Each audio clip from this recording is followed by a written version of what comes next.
Yeah. How deceitful and conniving are you? I mean, I wish I was that savvy.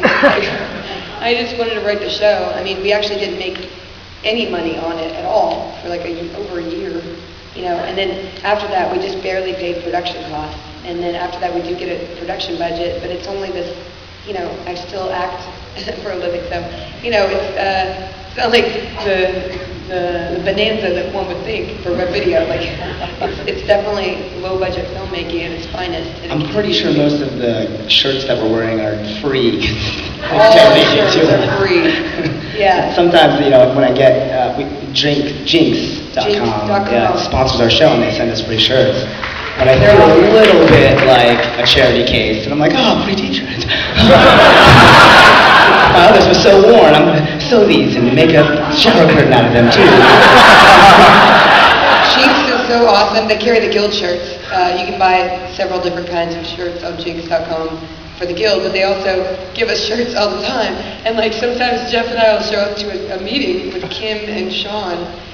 Sean's the director and Kim my co-producer, and like at least 2 out of 3 of us will be wearing the same shirt. All we do is we wear our Free Cheeks shirts. We have to think about what will Felicia wear today. Sean wear today. I don't want to wear the same thing. Yesterday, yeah, on Thursday on the plane, you wore a shirt that I almost put on, but I just wanted to wear a different eyeshadow. So save you. We have to have some kind of website where we put on, Jeff's wearing, on Wednesday, he's going to wear this shirt. Twitter. I'm wearing a charcoal gray zombie Jinx t-shirt. Then I would know. Well, to answer your question a little bit more seriously, though, I think, I don't know that it was so, I'm sure it wasn't so thought out that, oh, these are the people that are spending money, so that's what I want to write to. I think Felicia did 2 really smart things, which was she wrote what she knew. This is her experience being addicted to WoW for years, and that's her life, and so she wrote it. And then the other thing she did was, with the help of Kim Evie, was, hey, let's put it, oh gosh, let's put it where the people who are playing these games are, online. Let's distribute to the web, and that's where you guys play, and that's where, of course, you would want to watch stuff. You know, and that was Kim. I never thought about it. She'd been doing a thing called Gorgeous Tiny Chicken Machine Show, and yeah, it's like a mockumentary Japanese talk show, and she had gotten that one of the episodes had gone viral, and she happened to be the first person who taught me a writing class. I only took 1 writing class ever, and it was a sketch writing class at Acme Comedy Theater.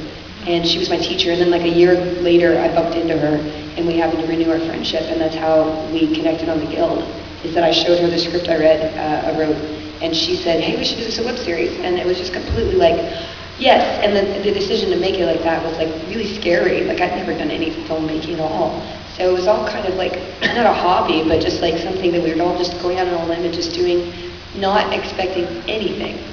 Honestly, we never expected anybody to even, we never expected to shoot the whole script. We really just did it for fun, honestly. And everything was just because we liked what we did and we wanted to share it with people, and it grew and we believed in it, and people said keep going. And you know, having that kind of immediate feedback on the internet, like you upload a video and you're like, refresh, refresh, refresh, oh, that guy thinks I'm ugly, refresh, refresh, refresh, oh, that guy wants to do me, refresh, refresh. It's so weird to see all those comments. That guy who commented 12 thinks he's first.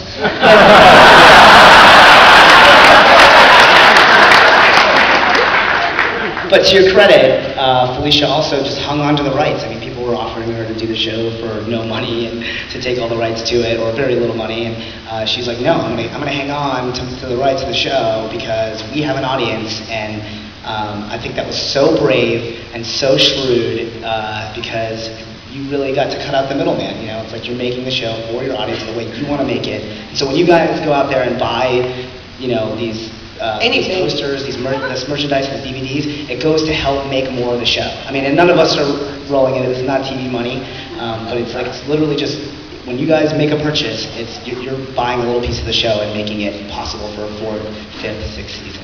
Yeah, because when I would actually get meetings with networks and big producers who are very fancy and very, very wealthy and you know, famous and all this stuff, and then they would offer me very little money, and they would want to take the rights and have creative input and stuff. And I was like, you know, we're doing pretty good. We actually don't need you. So it was, and every single step of the way.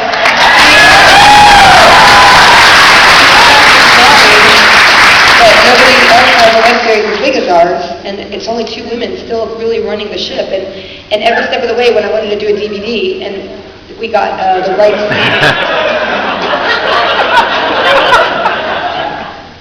Okay.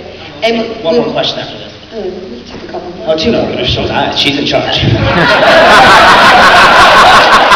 Wanted to correct me. Anyway, so when like a DVD company said, hey, we'll distribute this and we'll get it, all these copies in stores, but they would take such a percentage of it that I'd rather, really, I made a decision, like I'd rather just have a bigger chunk of what people are paying for.